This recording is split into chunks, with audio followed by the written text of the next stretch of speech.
بسم اللہ الرحمن الرحیم۔ صدائے حیدری میں ہمارا پہلا سلسلہ ہے روحانی مسائل، روحانی پریشانیاں۔ اس میں ہم وقتاً فوقتاً آپ حضرات کے سامنے مختلف چیزیں عرض کرتے رہتے ہیں۔ آج کی نشست میں ہم روحانی مسائل کے اعتبار سے، جیسا کہ گزشتہ بھی ایک نشست میں تذکرہ کیا گیا تھا کہ آپ کو جو ہمارے پاکستان میں اللہ رب العزت ہم پر رحم فرمائے، مختلف طرح کے لوگ ہیں، جیسے یہاں ملاوٹ کرنے والے ہیں، جیسے یہاں غذائی اجناس میں لوگ ملاوٹ کر کے دھوکہ دہی سے بیچتے ہیں، جیسے یہاں گندم میں مٹی ملا دی جاتی ہے، جیسے یہاں چاولوں میں آرٹیفیشل چاول مکس کر دیے جاتے ہیں اور مکمل ثابت چاول میں چھوٹے دانے میں، اسی طریقے سے ساتھ پیری مریدی میں بھی لوگ مختلف طرح کے ہیں۔ ایسے لوگ جو اس علم کا استعمال اچھے انداز میں کرتے ہیں، ایسے لوگ جن کے پاس علم نہیں ہے، صرف اور صرف ان لوگوں کے پاس علم کے بجائے کچھ فن ہے، اور وہ فن دکھا کر کے لوگوں کو مانوس کرنے کی، لوگوں کو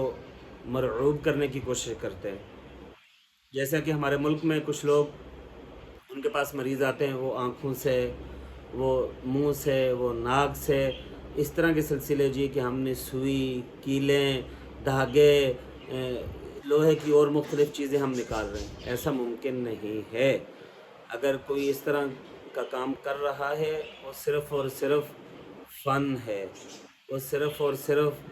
ہاتھوں کی صفائی ہے، وہ صرف اور صرف اگلے بندے کو متاثر کرنے کے لیے اس طرح کی چیزیں دھوکہ دہی کے لیے کرنا ہے۔ آپ دیکھیں اس کائنات میں سب سے بڑے عامل، سب سے بڑے پیر و مرشد، سب سے بڑے اس کائنات کی عظیم شخصیت جناب محمد رسول اللہ صلی اللہ علیہ وسلم تھے۔ آپ صلی اللہ علیہ وسلم، سیدنا علی المرتضیٰ، خیبر کے موقع کے اوپر آپ رضی اللہ تعالیٰ عنہ کو آنکھ کی تکلیف تھی، تو نبی اکرم صلی اللہ علیہ وسلم نے جب خیبر میں علم ان کے ہاتھ میں دیا کہ فتح ہوگی، تو آنکھ کی تکلیف تھی، حضور نے لعاب دہن لگایا تو آپ شفا یاب ہو گئے۔ حضرت عبداللہ ابن عتیق رضی اللہ تعالی عنہ، جب انہوں نے مرحب کو قتل کیا اور فصیل سے چھلانگ لگائی، ٹانگ ٹوٹی، حضور نے لعاب دہن لگایا، پہلی ٹانگ سے زیادہ طاقتور ہوگی۔ ایسے بے تحاشا حضور نبی اکرم صلی اللہ علیہ وسلم کے واقعات ہیں۔ ایسے ہی صحابہ اکرام میں سے بے تحاشا واقعات ہیں۔ ان جیسی عظیم شخصیات، صحابہ جیسی، جو حضور کے تربیت یافتہ ہیں، پھر تابعین، تبع تابعین، اولیاء اعظام، سلف بزرگ، بڑے بڑے تقوی کے معیار، تقوی کے پہاڑ اور اللہ کے قرب والے،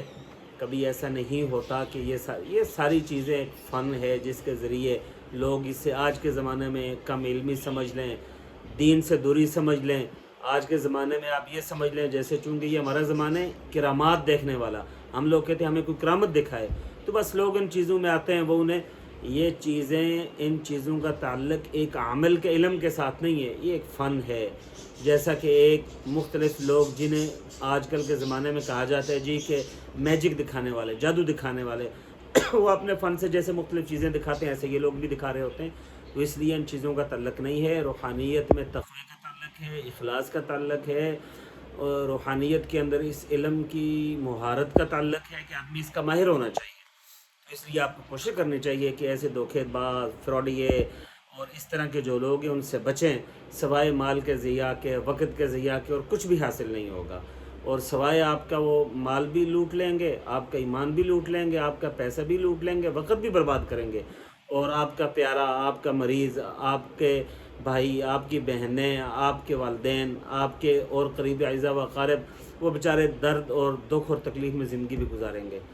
اللہ رب العزت ہماری صحیح رہنمائی فرمائے اور ہمیں ان تمام معاملات میں اچھے لوگوں سے رجوع کرنے کی توفیق عطا فرمائے۔